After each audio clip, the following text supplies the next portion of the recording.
was I? We were understanding industry trends. Yes. Like the purse that I created, okay?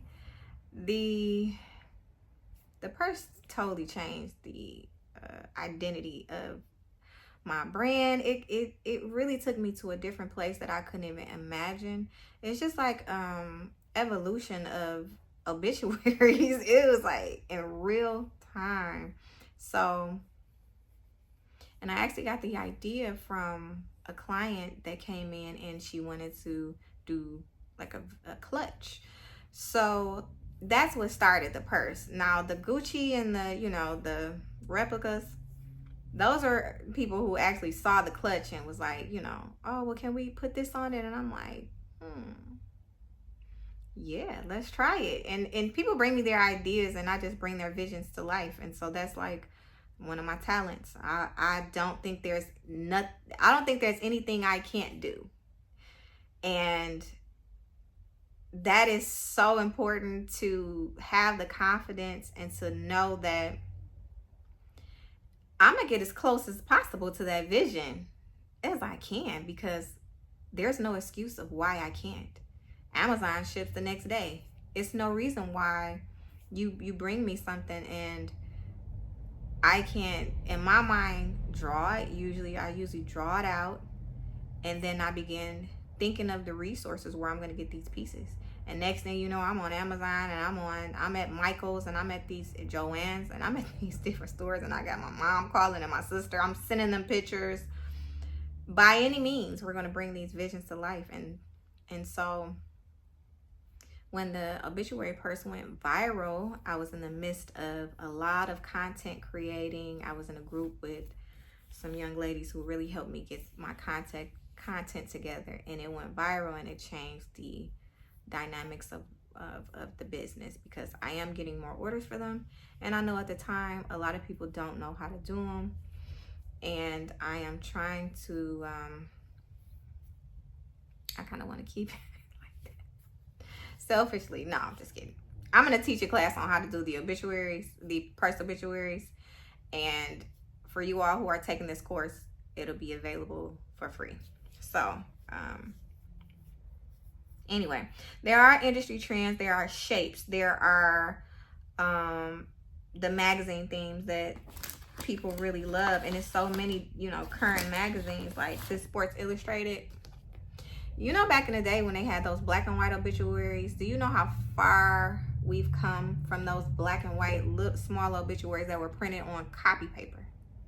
People still call and ask me, what kind of paper do you use? You don't use that copy paper, do you? And I'm like, no, this is not the 60s. It's not the 80s, not even the 90s. It's 2024, honey. You hear that? No, we use great paper. Okay? We use great paper. We have, now graphic designers are able to be creative. They weren't even able to be creative. Okay? This is a lane where the families and our culture has allowed us to again be creative. And this design was actually inspired by one of Juan's designs, y'all. I saw something of his, I was like, I'm gonna do that, and bam, that's one of my favorites. So, understanding industry trends. Stay up on the trends. You want to scale your business and you want to stay hip to what's going on and your competitors. Pay attention to what other designers and other obituary companies and designers are doing. Okay, we're gonna move on to the intersection of artistry and empathy. There is I talked about being empathetic in the introduction of this class, and when you combine that with your sense of creativity, this is how you develop these great designs, because you're going to get to know, if you don't have time to read these obituaries, then you're going to have consultations with the families, and they're going to tell you about the deceased, and you're going to implement those things in your design. And so if it was a football player like this young man or this young lady, she loved to travel, and so New Orleans was her favorite place to be. And so they were like, can you do a New Orleans styles? And of course I can. And can you make it colorful? There are distinct requests. And you can create beautiful obituaries by listening. This is not the entire book. It's 12 pages. I don't have the entire book. This is just a sample. But you can create some, I love the back because it has like that New Orleans type feel with the, if you've ever been to New Orleans and you've been down, what is it, Bourbon Street? Yeah, and we just put a card right there. So use that empathy, use that sense of sensitivity, and listen to what the family is telling you about the deceased. In that way, you can create something that reflects their personality, reflects their memory, and then the family will be satisfied. So that's the intersection of artistry and empathy. Sit down, get to know your clients. Sometimes it gets sad. I will prepare you and tell you that the saddest ones for me are the babies. Oh, when I have to do a baby's obituary or a toddler because I have children, it's so difficult. But try to put it aside and understand that your clients are doing the best that they can to provide you with this information and make it happen. Okay. Typography and its emotional resonance. Typography is the fonts, and it's one of the most important aspects on obituaries because you have certain typography and fonts that you can use that are feminine, are masculine, it's something about a cursive font that makes the obituary look more elegant.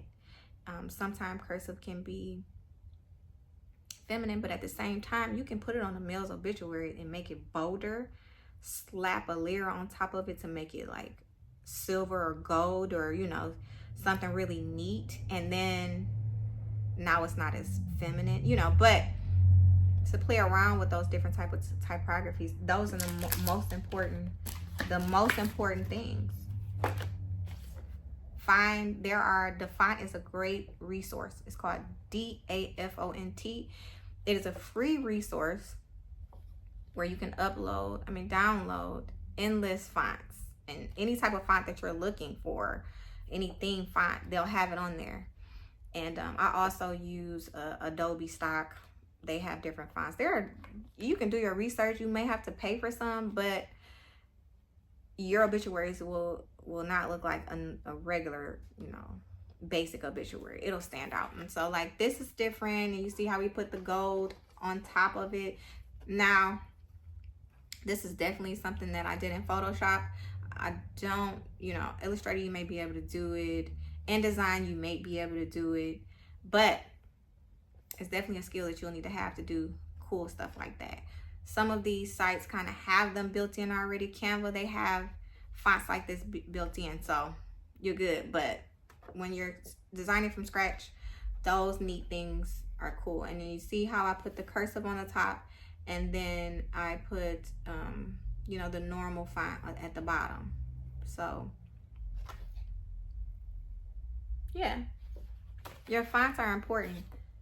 This one is different. I think I purchased this font. I don't know what it's called, but I just love that it had the C, that the C extended all the way to the end. I just love that it made it, and then the L also extended to the other side, so it stretched out the document. I love that. And so I try different things. I made it orange. A lot of times it's hard to, you got to make sure that those fonts are on top of, the color fonts that you use are on top of the opposite color. The background has to be opposite. So you don't want to put a dark font, color font, on a dark background. So as you can see, the orange just made it on this light background because it's a gray whitish. That's a key point as well. I don't use a lot of, as you can see, I don't use a lot of shadows. Sometimes I do. Sometimes you have to on the front, but Like if the inside, do you see those words? No shadows. Because people need to be able to read it. And when you're creating obituaries, especially in Canva, and I know you want to be creative, but I don't want to feel like I'm reading double. So it's a difference between you know, reading just one name and then you going in and reading the whole document and all these tributes, and there's a shadow behind these. No. And then for our seasoned family members that are at the funeral homes reading, that have to put those reading glasses on, you don't want them to be like, they either here or they're here with it. No. So be conscious of your typography and how it resonates with your obituaries. Okay. Moving on. Color theory for emotional impact. So color is usually requested because the family has chosen like the caskets, the repast theme. They know what they're wearing when they're carrying these caskets. Like, most of this, well, I asked, is there a color preference? Some people say, hey, let's excuse me. Some of my clients say, no, go ahead and use your design discretion. And some of them say, yes, we're all wearing pink. The casket is pink with a trim of gold. Can you make it pink and gold? Sure, whatever you want. So, but make sure that your colors aren't clashing together, and that if you're using bold colors, that you don't use too many bold colors.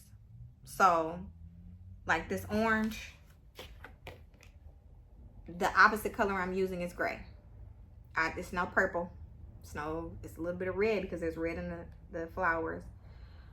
You know, there's no pinks. You know, you keep it very simple. And so you want to make sure that there's an even balance within your color, so it just won't look everywhere.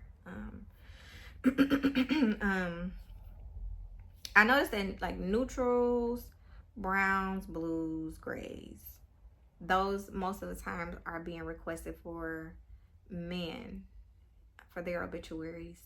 And so you just keep in mind that those colors may resonate with more masculine obituaries.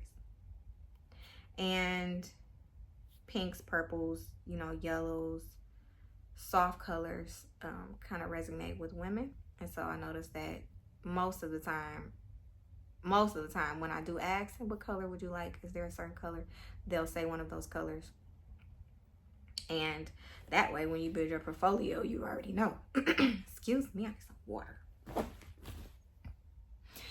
That way you already know, and you already have a certain set of obituaries where you can just go in and say, hey, I'm just going to open this up and change some things around, this pink one, this yellow one, this green one, and then bam, it makes it easier.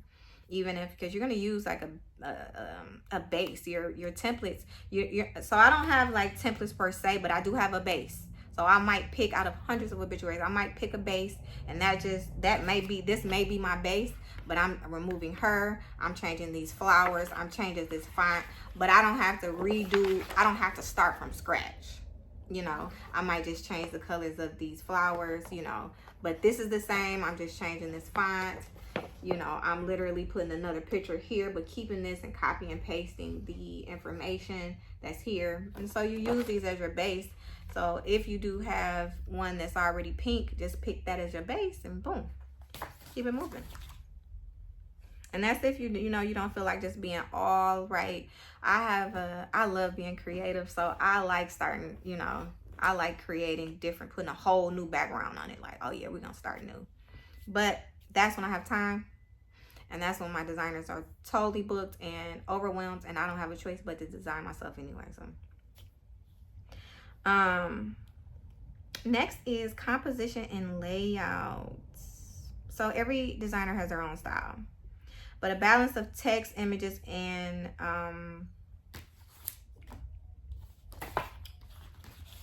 elements like shapes, like I was saying, those golds, those silvers, they'll visually enhance the outcome of your obituary.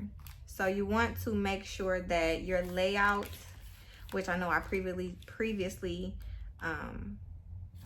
discussed, has a balance of all of those things neatly. Okay. Also, in regards to the layout, when you're doing your obituaries, they come in different sizes. So I have this little sample that I use that I gave to the funeral homes in Atlanta. Each one of your obituaries, because they're different sizes, they fit a certain amount of content. They fit a certain amount of pictures. So you don't want to, and you want to let your clients know, if you're getting this size, on my website, it tells you, with this size, with the 8 page, you get 50 pictures and 10 tributes, and you get pictures with the tributes. So you really get more than 50 pictures because you're allowed to give, you're allowed to provide pictures to go with the tributes. However, the way that my system is structured, it's like you get to put a tribute in there, and then underneath is a button for you to put the picture to go with the tribute. So it's separate from the collage. So when you're letting them know, okay, listen, this is not the same from this one, because it's only so much content and pictures you can fit. So 50 pictures fit in this one, and 25 to 30 pictures fit in this 8 page. So this is an 8 page and this is 8 page. As you can see, the page is smaller. When you compare it, this is an 11 by 17. It folds to an 8.5 by 11. And this is an 8.5 by 14 that folds to a 8.5 by 7. So you know it's not gonna fit the same amount. See? The collage is so nice and neat. Picture in the middle. And of course, this, you know, this obituary that they wrote might not fit on here. You want to let them know what's going to fit the size of obituary they have. It prevents a lot of time. Because they'll send you 2-page obituary for this one, and you're like, you know, when you type that and you wrote it on Word, you typed it in Word and it was 2 pages, it wasn't going to fit on this. Still communicate over and over again and let them know. And I've written it several times on the website, which you realize as a business owner that people don't read, but that's not, you still put it there for the people who do. And you repeat it. You let people know it's on the website. However, ma'am, sir, if you're getting this small obituary, only 2 pictures fit. If you're getting a bookmark, only 1 picture's fit, okay? So that's like the importance of, you know, your layouts, your composition. You know, for the printer's sake, just make sure as a designer that, you know, you're giving enough space for your bleed lines, meaning nothing should be close to the edge. You see how my collage is inside of it's really, the collage doesn't have a background, so these little spaces, when I take it out of the application, I just have a background and put it on there. But you got so much space on this side now. I don't have to worry about someone's face getting cut off. See all the room I have around the words and the pictures? Because the printer is going to cut, it's going to cut it down. This doesn't print out like this. And for people who don't have a cutter like my printer does, they have to manually cut these. And so you want to make sure that nothing is close. This is kind of cutting it close to the edge. But you see at the bottom? However, I had it far enough to where it didn't cut it off. So be mindful. And your images should be 100 pixels, 100 by 100 pixels. So any stock I use, any flowers, for example, on this background, you see this football, the stadium stage, and there's a football behind him. I get images like that from like Adobe Stock, which is a monthly fee. But again, there are some free stock website with images and videos that you can, you know, download for free. But I like the options they have, and now they've incorporated AI pictures, so they got these dynamic images that are, you can even imagine. This is, everything is advanced.